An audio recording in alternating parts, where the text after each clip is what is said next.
Halo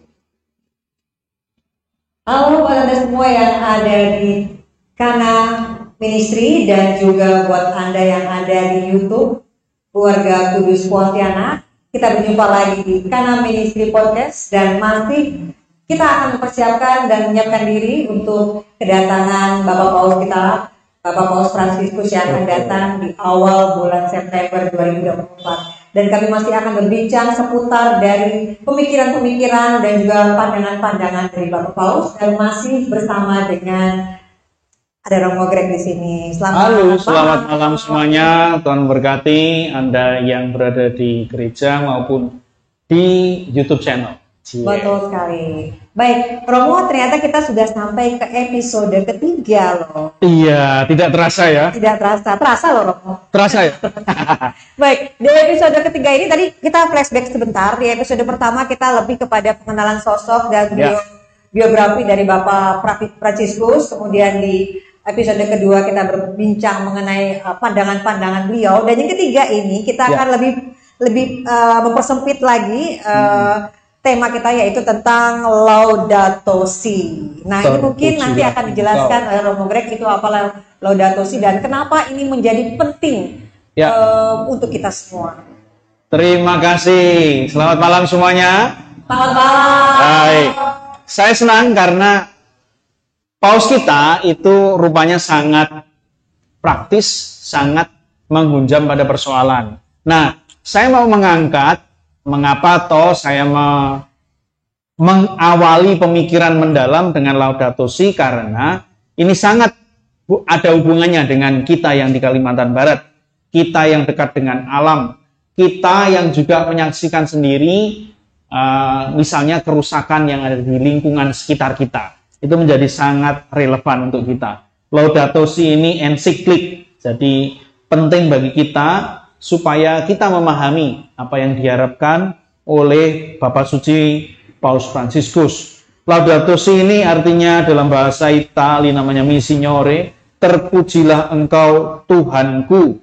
Ini madah dari nyanyian Saudara Matahari, karyanya Santo Fransiskus Assisi. Ya. Hubungannya apa, Romo, antara pujian-pujian pada Tuhan dengan lingkungan hidup? Nah, betul. Ketika jadi nama yang dipilih oleh Paus kita adalah Fransiskus, dari Santo Fransiskus Assisi. Nah, Fransiskus Assisi itu, saya tadi mau ngomong Fransisco, sangat kental menjadikan alam itu sebagai saudara. Maka saudara matahari, saudara bumi, saudara air, dan sebagainya. Inilah yang perlu kita kembalikan. Jadi kalau dalam Ekaristi perjamuan terakhir ya, dalam fragmen perjamuan terakhir itu dalam Kamis Putih itu ada pembasuhan kaki. Nah, yang dikerjakan oleh Paus Fransiskus ini adalah seperti kembali membasuh, kembali mencintai lagi seluruh bumi, seluruh ciptaan. Nah, inilah yang kemudian menjadi perlu didasari lagi. Sebetulnya ada ensiklik Evangelii Gaudium yang juga penting bagi kita, dasar Injil yang penuh sukacita sebelumnya ya, yang juga menjadi landasan dari mengapa Paus mengeluarkan pernyataan ya tentang Laudato Si ini. Begitu. Baik, berarti ini hubungannya erat dengan supaya kita manusia itu kembali akrab dengan alam kita dan kita mengasihi alam kita. Tadi dinyatakan bahwa menyebut segala macam alam ini sebagai sebutan saudara. Betul. Berarti itu menunjukkan bahwa kita ini harus berlaku seperti saudara pada alam. Begitu ya, Romo? Jadi semuanya menjadi perhatian kita, tidak ada yang dikecualikan. Mulai dari lingkungan, lalu kemudian manusia, lalu alam. Jadi inilah yang kemudian kembali ditegakkan lagi. Kalau tahun 71 di sini disebutkan ya, tahun 71 itu Pacem in Terris, ya, damai di bumi. Itu Paulus ke-6 itu menancapkan tonggak persoalan ekologi, ya. Itu tahun 71. Sekarang tahun 2015 ini, Laudato Si ini, Paus kita ini mengangkat kembali untuk manusia memperhatikan semua yang ada di kehidupannya. Baik, Romo. Mengenai Laudato Si ini sebenarnya poin-poin apa saja sih yang menjadi pandangan atau pemikiran-pemikiran dari Bapak Paus sendiri? Baik, terima kasih. Ini ada, kalau menurut saya ada yang saya catat ya, yang bisa saya garis bawahi. Saya tidak kronologis semua artikelnya, tidak, nanti malah membosankan. Tetapi yang pertama ini tentang tantangan moral dan spiritual. Lalu kemudian jadi yang kedua kepedulian terhadap ciptaan. Lalu kita semua itu terhubung satu sama lain.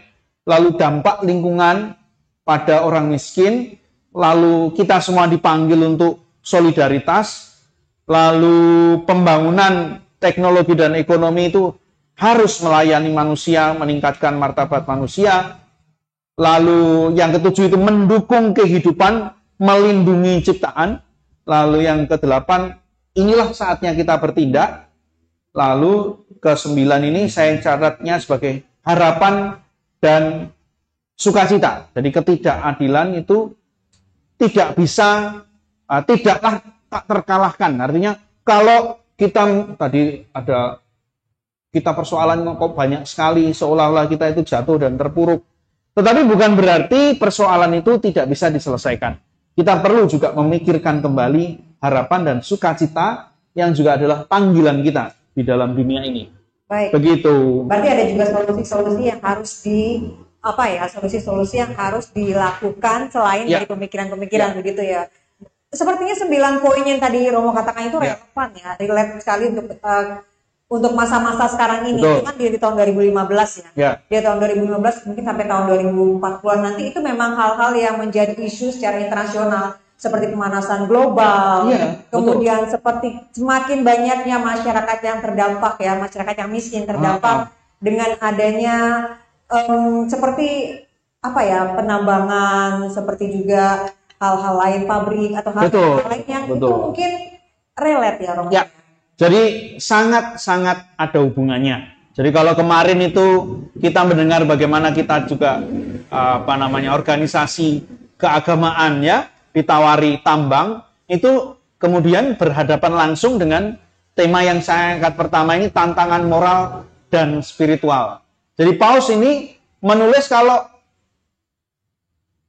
persoalan moral, persoalan spiritual itu juga perlu kita bumikan di dalam dunia. Jadi dalam ekonomi, ekologi. Nah, kita juga perlu bertobat ya, satu sama lain itu menjadi kita semua kembali tadi membasuh tadi itu, kembali saling mencintai. Jadi tidak salah ya, selama beberapa tahun belakangan ini tema dari aksi puasa pembangunannya ini adalah lebih ke ekologi, begitu ya, Pak ya. Ekologi, tahun depannya lagi ekologi. Tahun 2023 kemarin, kalau tidak salah, kita tentang ekologi, ekonomi, ekologi. Nah, ini ada hubungannya juga dengan ternyata dari pemikiran-pemikiran dari Bapak Paus ya. Ya, betul. Nah, untuk ini kan gagasan-gagasan pemikiran-pemikiran yang Bapak Paus ingin terapkan kepada gereja-gereja Katolik yang ada secara internasional. Nah, kalau untuk global, secara global, apa yang dilakukan oleh Bapak Paus? Kepedulian terhadap ciptaan Tuhan. Lalu kita semua terhubung. Sudah saatnya kita kembali melihat manusia lagi. Manusia dari akarnya, dari martabatnya.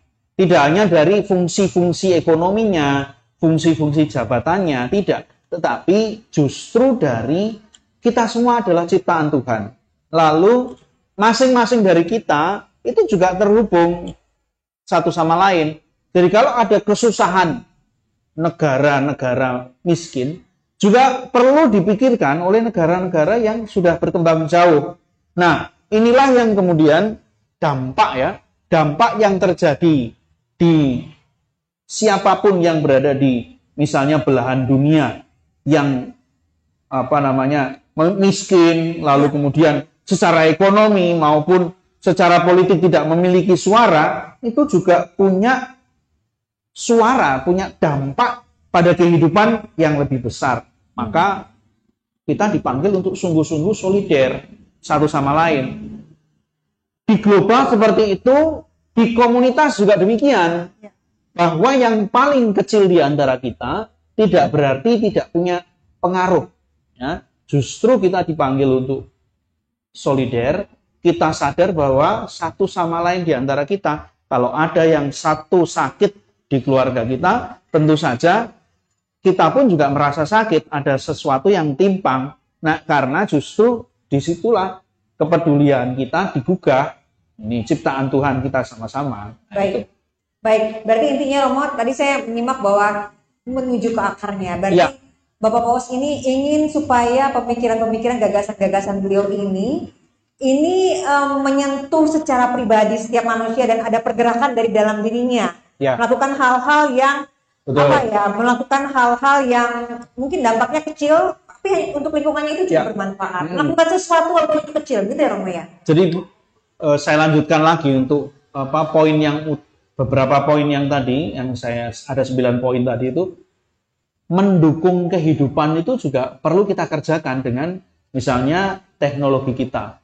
Misalnya bagaimana kita itu perekonomian kita juga harus mendukung kehidupan, melayani sesama, tidak hanya sekedar melulu mendapatkan misalnya manfaat, misalnya mendapatkan keuntungan belaka, tidak. Tetapi bagaimana kita saling mendukung satu sama lain, bahkan mendukung yang kecil, yang disable, yang memiliki persoalan, ya.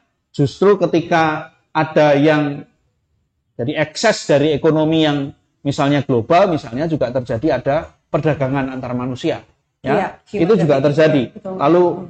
Lalu migrasi, ya, efek dari pertumbuhan ekonomi yang timpang, misalnya kita juga orang bekerja ke luar negeri, tetapi apakah kita sungguh-sungguh saling mendukung kehidupan, saling membantu melihat kembali martabat. Nah, Bapak Paus kita menyerukan untuk bertindak di komunitas, di lingkungan terkecil, bahkan di pribadi. Nah, ini yang menjadi kekuatan. Baik. Gagasannya ini sangat sangat bisa dikatakan cukup idealis dan memang sangat diharapkan untuk bumi kita, untuk ibu kita, ibu pertiwi kita. Tetapi sekarang Romo, kalau kita melihat secara kenyataannya, masyarakat di dunia itu semakin banyak. Mau jauh-jauh deh, di Kalimantan Barat, di Pontianak, jumlah populasi penduduk semakin bertambah. Otomatis mereka akan semakin banyak juga kebutuhan-kebutuhan yang harus dipenuhi. Dan itu harus mau tidak mau meningkatkan konsumsi dari masyarakat. Dari tadi Bapak Paus juga ada mengatakan tentang mengurangi sifat konsumtif, ya. Tapi itu bagaimana caranya menanggulangi? Karena ini saat ini masa-masa seperti ini, benar tidak ya? Saat-saat seperti ini kita masuk ke masa-masa yang sangat konsumtif, betul ya Romo ya? Sungguh betul. Jadi kemarin ada yang cerita, Romo, bagaimana kita mau kembali melihat pemikiran Paus? Tetapi kan mereka yang cerita kepada saya, beberapa ibu ini bercerita bagaimana kebutuhan ekonomi mereka, bagaimana persoalan di dalam rumah tangga mereka, lalu juga kenyataan konkret bahwa anaknya menganggur, lalu kemudian perekonomian juga tidak sedang baik-baik saja karena bisnisnya sedang turun besar, tidak mendatangkan keuntungan besar dalam beberapa bulan terakhir. Lalu anak-anak ini juga, yang anak-anak mereka sendiri di lingkungan juga mengalami persoalan, dibully dan sebagainya. Nah, kalau saya kemudian akhirnya kita menemukan bahwa banyaknya masalah itu kita sungguh perlu kembali melihat sebetulnya apa tujuan hidup kita. Tidak hanya kita itu membersihkan kulit, membersihkan sisi luar manusia kita, tetapi juga diundang untuk bertindak memperkokoh dasar kehidupan kita. Karena kalau di dalam jelas, kalau kita mencari makna kedalaman, kalau kita mencari makna keluhuran tadi, keluhuran ciptaan dan sebagainya, martabat, Kita. Yang luar-luar itu malah justru akan kita dapatkan. Tetapi kalau kita tujuannya yang luar-luar saja, yang kulit-kulit saja, yang dalam ini makna tidak akan kita dapatkan. Nah, inilah yang kemudian membuat kita dalam arti tertentu ya tidak damai. Kemudian kita kesulitan berhadapan dengan persoalan ketidakadilan, kita tidak bisa bersuara di tengah ketidakadilan. Kita tidak bisa menyuarakan suara kita berhadapan dengan kebenaran, misalnya kayak begitu. Nah, maka undangannya inilah saatnya untuk berharap dalam sukacita. Inilah saatnya untuk bertindak berdasarkan kedalaman makna yang luhur. Misalnya kayak begitu. Ya. Berarti tetap kembali lagi kepada pribadi kita masing-masing. Keluhuran, bukan hanya kemudian menyerah pada persoalan pribadi kita berhadapan dengan persoalan sehari-hari, tetapi panggilan untuk keluhuran itu menjadi tantangan. Baik. Tapi benar loh Romo, selama beberapa tahun ini mungkin sejak selesai wabah COVID ya, di Indonesia mungkin nggak tahu di negara lain mungkin juga mengalami hal yang sama. Indonesia, Kalbar, Pontianak ini mengalami penurunan dalam hal ekonomi. Ada beberapa masyarakat yang bahkan kehilangan pekerjaannya, bahkan ada yang tidak bisa melanjutkan sekolahnya karena terbentur oleh masalah ekonomi. Nah ini sebenarnya agak sedikit susah juga ya, bagaimana mengaitkan antara mencintai lingkungan hidup dengan mengurusi masalah perut.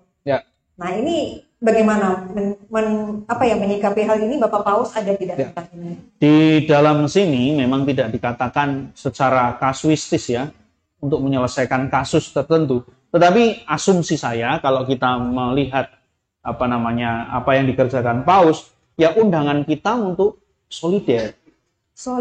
Ya, kalau ada sahabat keluarga kita yang memerlukan sesuatu dan kita bisa memberikan alternatif solusi, kenapa tidak? Saya juga mencoba untuk misalnya para mahasiswa ya, pastoral mahasiswa tahun depan itu harapannya kita membuat expo pekerjaan, karena banyak yang sudah lulus dan kemudian kesulitan mencari pekerjaan. Nah, saya berpikir kok lebih baik kita bikin sesuatu ya, expo pekerjaan gitu. Sehingga menimbulkan kreativitas untuk bagaimana caranya supaya kita bisa bekerja, menciptakan lapangan kerja. Jadi ini dengan adanya situasi seperti ini, situasi tidak nyaman ini, situasi yang mungkin secara global dialami oleh banyak masyarakat, terutama masyarakat kecil, ini menimbulkan sebuah hal yang baru, itu meningkatkan solidarisme. Inilah yang jarang kita dengarkan ya, bahwa persoalan orang lain juga adalah panggilan kita untuk bertindak. Keadaan yang lebih ekonomi yang lebih bawah atau panggilan kita untuk solider. Nah ini sungguh ditingkatkan lagi, sungguh menjadi panggilan kita semua lagi. Nah inilah yang menjadi harapan, inilah yang sekaligus menjadi sukacita. Bagi saya sungguh menjadi kekuatan ketika ini dikatakan Paus, ya.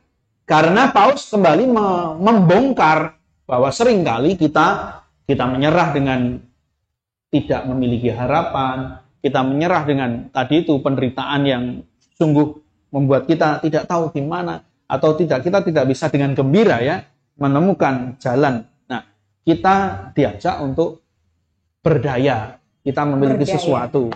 Ya, ini relevan sih karena beberapa bulan terakhir ini banyak berita, bukan di Pontianak sih, bukan di Kalimantan Barat syukurnya, tentang ada sebuah rumah yang dikira kosong, ternyata di situ ada satu keluarga yang ternyata sudah tidak bernyawa. Jadi sebenarnya itu adalah harapan-harapan yang diharapkan oleh Bapak Paus bahwa kita meningkatkan kepedulian kita terhadap orang-orang di sekitar kita, begitu Romo ya. Menarik sekali sih ini, setuju saya kalau masalah itu. Nah, ini panggilan bagi umat, juga panggilan bagi kita semua untuk melakukan tindakan kecil di lingkungan kita. Kita bisa bertanya, merefleksikan lagi, apakah kita sudah bertindak, ya, memberi harapan, solider, membagikan sukacita kita di sekitar kita. Ini pertanyaannya tidak hanya untuk global ya, tetapi untuk kita semua di lingkungan paroki kita, di kategorial, di UMK, di keluarga mahasiswa Katolik atau di WKRI, di Marriage Encounter, di Legio, apakah kita juga sungguh-sungguh tulus solider misalnya kayak gitu. Jadi kembali lagi ke poin yang pertama, yaitu tentang tantangan moral dan spiritual ya Romo ya. Ya. Berarti memang sebenarnya inti dari permasalahan dari adanya krisis ini adalah adanya krisis ekologi ya, Ya. Romo ya. Baik, waktu kita sebenarnya sudah tinggal 1 menit lagi. Mungkin 1 menit ada lagi ya. Kesimpulan yang ingin Romo sampaikan kepada umat di Kudus. Ya, saya tidak akan menyimpulkan, tetapi saya ingin mengajak tadi bertanya kembali, apakah kita sungguh benar-benar memberi harapan dan membawa sukacita di sekitar kita? Apakah tindakan kita juga menunjukkan solidaritas? Apakah kita berani untuk sadar bahwa kita ini adalah satu keluarga besar, satu bumi ini adalah satu keluarga besar? Memang bahwa ada yang rambut lurus, saya sudah sering mengatakan dalam khotbah, ada yang keriting dan sebagainya. Tetapi kita satu keluarga loh.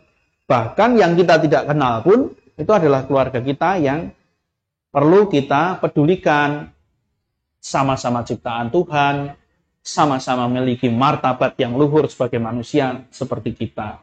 Justru ketika ada kepedulian, disitulah sebetulnya Tuhan bisa berkarya. Tetapi ini jangan-jangan kita itu menutup itu loh, Ya. memberi benteng. Ngeblok. Ya, betul. Baik, terima kasih Romo. Jadi intinya bahwa dengan kepedulian, sebenarnya Tuhan ingin memberikan jalan dengan adanya harapan, dengan cara memberi dan peduli Ya, pada orang lain. betul. Ini adalah inti dari semuanya ya, Ya, betul. ya Romo ya. Baik, kayaknya kita selesai dulu ya Romo ya. Ya. Terima kasih sudah bersama Terima kami. kasih, sama-sama. Dan Tuhan ini memberkati. kayaknya ini adalah salah satu episode yang cukup menarik dan sangat Ya. menyentuh karena ini berhubungan dengan hati kita masing-masing. Sekali Ya. lagi terima kasih Romo Greg sudah hadir bersama kami Ya. di Kana Ministry Podcast ini. Kita akan hadir lagi di podcast keempat nanti, di episode keempat, di mana nanti kita akan tayang. Dan jangan lupa tetap bersama kami di Kana Ministry Podcast di YouTube kami, di Keluarga Kudus Kota Baru Pontianak. Selamat malam, sampai jumpa, Tuhan memberkati. Tuhan berkati.